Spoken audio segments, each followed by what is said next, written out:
Let's start with that. How's that? Always start with anything. Who are you? My name is Lynwood King. I'm a veteran of World War II. I was in Company C of the 302nd Regiment of the 94th Division and suffered the loss of a leg in the Battle of the Bulge, February the 5th, 1945. It's been my privilege the last couple of years to visit Walter Reed from time to time, as I graduated from there in 1945, December the 17th. And seeing some of the young men today and how well they are recuperating and recovering from their war wounds is gratifying and brings back old memories of the time I was stretched out at Walter Reed. And some of the comradeships I made at Walter Reed were some of the closest and dearest comrades that I have in life. And there are a few of us left, and I am certainly not a shining example of them, but I have been able to overcome the wounds I had in the Battle of the Bulge in 1945, and whatever I can do from time to time to stimulate and encourage the young men coming back from Iraq, I do. That's on rare occasions, but whenever I get the opportunity, I do. I visited Walter Reed, which is my favorite place of residence, and spent 11 months of very enjoyable time there, and that's where I received my first prosthesis and began to walk. And I've been walking ever since. I'm now 83 years old as of the 4th of July coming, and as such feel an obligation of whatever good fortune I've had in recovering from an amputation and a war wound to relay the fact to these young guys, 18, 19, 20 years old, who are coming back from Iraq. And they need not what they get at Walter Reed. They really need what they need at home. They need to understand that at Walter Reed they're surrounded by comrades all having arms, legs off, and various other sundry wounds. But when they get to their little town in Idaho or Iowa or Indiana, wherever they live, they may be the only amputee in town. And they have to compensate for that, but they can do that. They do wonderful things with prosthetics nowadays. And those boys can, if they put their mind to it, do very, very well, but they still need the encouragement of the public and the people not to forget them.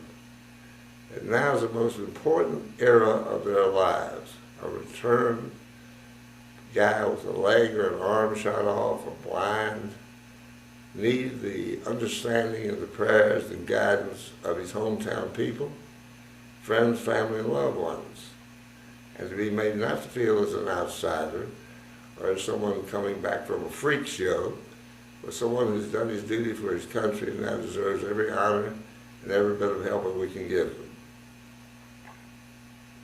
That makes me cry.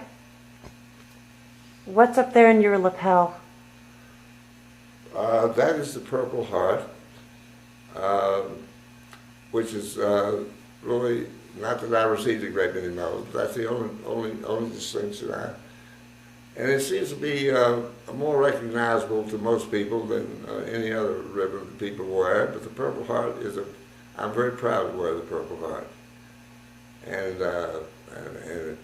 I'm asked from time to time what it is, and I tell them immediately. But most people recognize the Purple Heart because that means someone was wounded in combat. They weren't wounded falling down the stairs in the States or falling off of a bus. They were wounded in combat. And I wear it proudly. It was first, as I believe, designated by George Washington. Initiated the Purple Heart tradition, and I wear it proudly and with a great deal of pride. On some lighter notes, could you just put down for posterity, Pardon? where did you lose your leg? Number one, I didn't lose my leg. I know exactly where it is.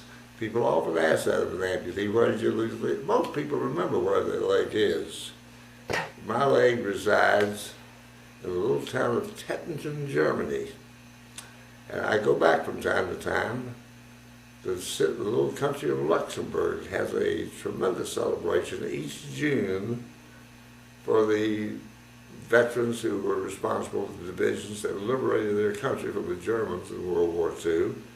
And they have a whole week of celebration over there, and I've been privileged to be invited back over for the last 2 years to visit with them. And God willing, I'll go back again next year. So now I just want you to put down all the other stuff you've been talking about the last few days, not just for the camera, for the film, but just for the heck of it. Your fun days at Walter Reed, your friends you made. I made friends at Walter Reed, most of whom joined the great majority, unfortunately, but many of them are still living, and I visit with them. They're still my closest friends. The friends I made at Walter Reed are much closer than my fraternity brothers were at college, and I have a lot of those.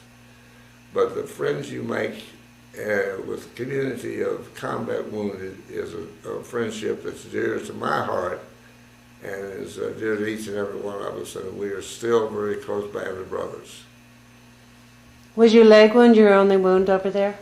Pardon? Was your leg wound your only wound? No, I was wounded in the left knee, and I had a minor wound in my left leg. I left knee earlier, but nothing that put me out of combat. Can you explain to anyone listening what is up with your speech? Pardon? Why is your speech different? My speech? Why is my speech different? What else have you been through in life? Oh, in life? Oh, we don't have time. It's this interview, and some of the things would be very embarrassing. I wouldn't want my mother to hear when she were living. But I've had a variety of vocations. I finished academic school at Washington Lee University, and then attended law school there, which I wasn't very good at. I never took the bar exam, but I've been an automobile dealer. I've been a boat builder. But you started at Washington Lee University when you were 16 years old. Well, vaguely do I remember. I just finished teasing at the time, but I was young, and I did leave in my junior year and volunteered because I was very much afraid the war was going to be over before I could get into it. I had an older brother who was a professional naval officer, air officer, and he was in the Pacific at the time, writing me little letters, please don't do anything foolish, and that's precisely what I did, just the opposite. I went down and enlisted as a private at Camp Lee, Virginia. It's now Fort Lee. Or it was Fort Lee, it's now Camp Lee, I can't remember which. But anyway, I volunteered to enter as a private in the United States Infantry and did my basic training in Kansas, a lovely location.